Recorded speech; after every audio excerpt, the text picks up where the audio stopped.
Our today's topic is results of experiments perform by the Rutherford. अब Rutherford ने जो experiment किया था उसके रिजल्ट्स क्या थे, उसने ऑब्जर्वेशंस ली थी, उसके रिजल्ट्स जो हैं वो आज हमने डिस्कस करने हैं।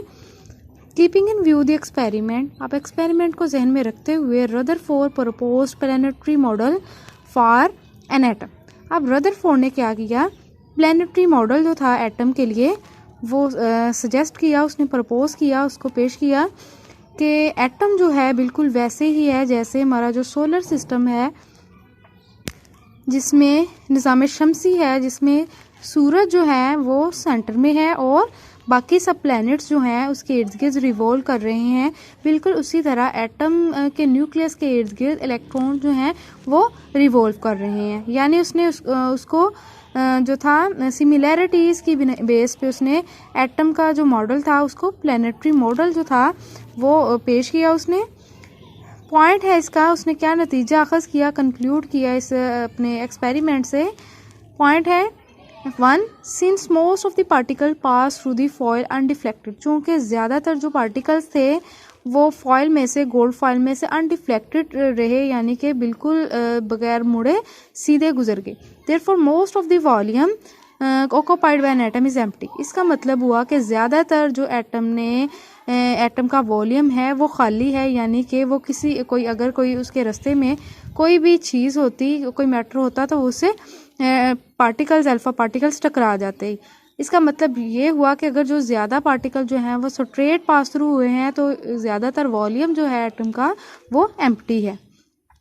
Deflection of a few particles, अब जो चंद पार्टिकल्स की डिफ्लेक्शन हुई है प्रूफ दैट, उस डिफ्लेक्शन ने ये साबित किया कि there is a centre of positive charges in atom. Atom के सेंटर में क्या है, पॉजिटिव चार्ज है। किसी भी एटम के सेंटर में पॉजिटिव चार्ज है which is called nucleus of an atom. फिर उसने उस सेंटर को पॉजिटिवली चार्ज जो सेंटर था एटम का उसको न्यूक्लियस का नाम दिया।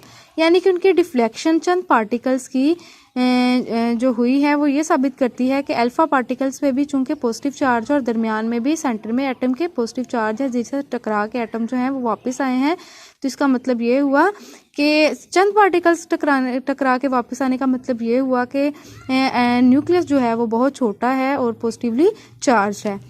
नंबर 3 है the complete rebounds of a few particles.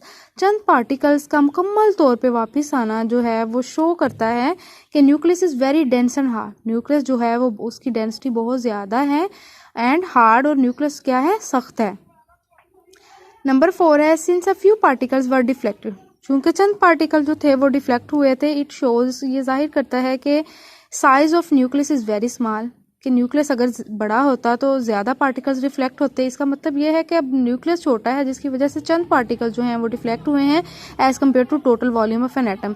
अब पूरे एटम का जो वॉल्यूम है उसकी निस्बत से देखा जाए तो न्यूक्लियस का साइज जो है वो बहुत छोटा है, तभी तो चंद पार्टिकल जो हैं वो अल्फा पार्टिकल जो हैं वो डिफ्लेक्ट हुए हैं।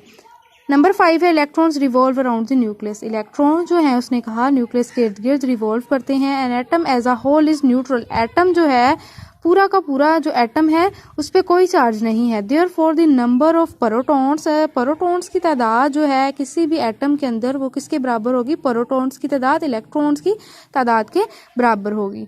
यानी कि तभी तो पूरा एटम जो है वो एज अ होल जो है वो न्यूट्रल होगा जब पॉजिटिव चार्जेस और नेगेटिव चार्जेस की जो तादाद है वो बराबर होगी। एक्सेप्ट इलेक्ट्रॉन्स, अब इलेक्ट्रॉन्स के अलावा ऑल अदर फंडामेंटल पार्टिकल, जितने भी बाकी बुनियादी ज़र्रात हैं that lie with nucleus, nucleus के अंदर जो पाए जा रहे हैं। इलेक्ट्रॉन चूंकि न्यूक्लियस के अंदर नहीं है, इलेक्ट्रॉन के अलावा जितने भी ज़रात जो हैं वो न्यूक्लियस के अंदर पाए जा रहे हैं उनको न्यूक्लियॉन्स का नाम दिया गया। न्यूक्लियॉन्स जो है यानी उसमें प्रोटॉन्स और न्यूट्रॉन्स आ जाएंगे, इन सबको न्यूक्लियॉन्स का नाम दिया गया।